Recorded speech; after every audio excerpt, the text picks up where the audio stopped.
കഥാകഥനസാഗരത്തിലേക്ക് സ്വാഗതം. കഥാകഥനസാഗരം വിശ്വസാഹിത്യത്തിലെ കഥകളുടെ അക്ഷയസാഗരമാണ്. ഈ കഥകൾ നിങ്ങൾക്കായി ഞങ്ങൾ അവതരിപ്പിക്കുന്നു.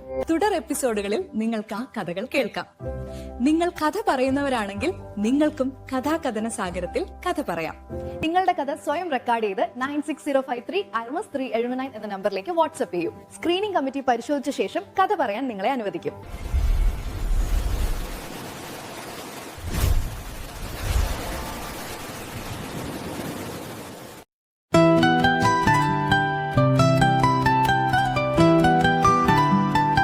നമസ്കാരം.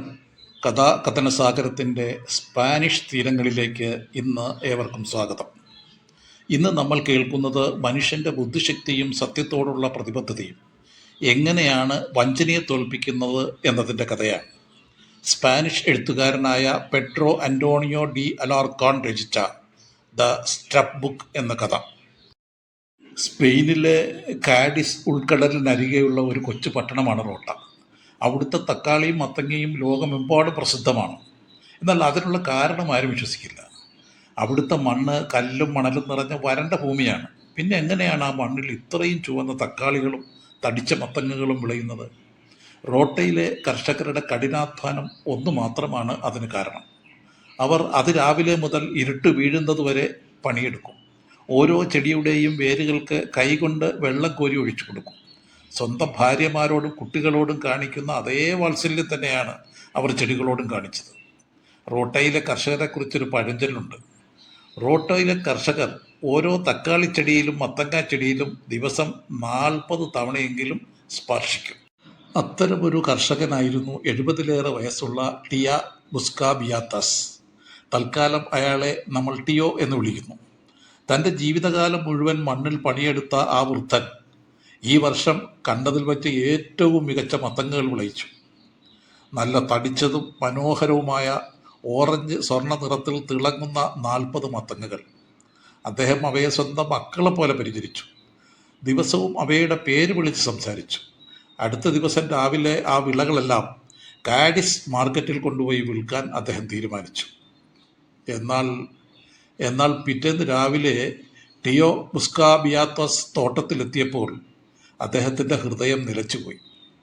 ഒരൊറ്റ മത്തങ്ങ പോലും ബാക്കിയില്ല. 40 മത്തങ്ങകളും മോഷണം പോയി. പക്ഷേ ദുഃഖം ടിയോയെ ഒട്ടും തളർത്തിയില്ല. അദ്ദേഹത്തിന് അറിയാമായിരുന്നു, ഈ കള്ളൻ ഇത്രയും ശ്രദ്ധേയമായ മത്തങ്ങകൾ റോട്ടയിലെ മാർക്കറ്റിൽ വിൽക്കാൻ ധൈര്യപ്പെടില്ല. അവൻ തീർച്ചയായും കാഡിസിലെ വലിയ മാർക്കറ്റിൽ പോകും. അദ്ദേഹം ഉടൻ തന്നെ നിലത്ത് മുട്ടുകുത്തിയിരുന്നു. മത്തങ്ങകൾ പറിച്ചു പോയതിൻ്റെ തണ്ടുകൾ ശ്രദ്ധയോടെ പരിശോധിച്ചു. ഓരോ തണ്ടിനും ചെടിയിൽ നിന്ന് വേർപെടുത്തിയ ഭാഗത്ത് അതിൻ്റേതായ പ്രത്യേക രൂപവും വലുപ്പവും പാറ്റേണും ഉണ്ടെന്ന് അദ്ദേഹത്തിന് അറിയാമായിരുന്നു. ഓരോ തണ്ടും ഒരു രസീത് കുറ്റി പോലെയാണ്. അദ്ദേഹം 40 തണ്ടുകളും സൂക്ഷ്മതയോടെ ഒരു ചാക്കിലാക്കി. എന്നിട്ട് തൻ്റെ വിളകളെ തേടി കാഡിസിലേക്ക് പോകുന്ന ബോട്ടിൽ കയറി. ടിയോ കാഡിസിലെ മാർക്കറ്റിലെത്തി. ഉച്ച സമയം, നല്ല തിരക്ക്. ടിയോ ഒരു പച്ചക്കറി കടയുടെ മുന്നിൽ ചെന്നു. അവിടെയുള്ള മത്തങ്ങകൾ പരിശോധിച്ചു. അതാ തൻ്റെ കൃഷിയിടത്തിൽ നിന്ന് കാണാതെ പോയ 40 മത്തങ്ങകൾ. ഒന്നും മിണ്ടിയില്ല. പതുക്കെ ടിയോ തൊട്ടടുത്തുള്ള പോലീസുകാരനെ വിളിച്ച് കൂട്ടിക്കൊണ്ടുവന്നു. ആ കടയുടെ മുന്നിൽ വന്ന് നിന്നുകൊണ്ട് പോലീസുകാരനോട് ടിയോ പറഞ്ഞു, നോക്കൂ, അവ എൻ്റെ മത്തങ്ങകളാണ്. ആ കച്ചവടക്കാരനെ അറസ്റ്റ് ചെയ്യൂ. പക്ഷെ കച്ചവടക്കാരൻ തൻ്റെ നിരപരാധിത്വം വാദിച്ചു. ഞാൻ ഇവ ന്യായമായി വാങ്ങിയതാണ്. പോലീസുകാരൻ തെളിവില്ലാതെ അറസ്റ്റ് ചെയ്യാൻ മടിച്ചു. അപ്പോഴാണ് കച്ചവടക്കാരന് മത്തങ്ങകൾ വിറ്റ യഥാർത്ഥ കള്ളൻ ഫുലാനോ അവിടേക്ക് വന്നത്. കള്ളൻ്റെ മുഖം മത്തങ്ങയെ പോലെ വിളറി. അയാൾ രക്ഷപ്പെടാൻ ശ്രമിച്ചു. പക്ഷെ പോലീസുകാരൻ തടഞ്ഞു. ബഹളം കേട്ട് മാർക്കറ്റിലുള്ളവരെല്ലാം അവിടെ തടിച്ചുകൂടി. ടിയോ തൻ്റെ ചാക്കിൽ നിന്ന് തണ്ടുകൾ ഓരോന്നായി പുറത്തെടുത്തു. മത്തങ്ങകൾ കിടക്കുന്നിടത്തേക്ക് പതുക്കെ നടന്നു.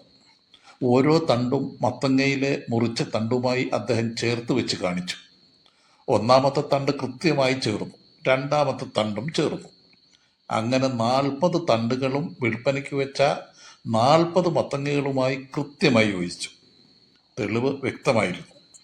ആ അത്ഭുത കാഴ്ച കണ്ട് സന്തോഷത്തോടെ ജനങ്ങൾ കൈയടിച്ചു. കള്ളൻ്റെ മുഖം വിളറി വെളുത്തു. കുറ്റം സമ്മതിക്കുകയല്ലാതെ മറ്റു മാർഗങ്ങൾ ഇല്ലായിരുന്നു. പോലീസ് കള്ളനെ അറസ്റ്റ് ചെയ്തു. നീ തന്നെയാണ് കള്ളൻ, നിന്നെ അറസ്റ്റ് ചെയ്തിരിക്കുന്നു. തൻ്റെ ബുദ്ധി കൊണ്ടും വിളകളോടുള്ള സ്നേഹം കൊണ്ടും ടിയോ ഇവിടെ വിജയിച്ചു.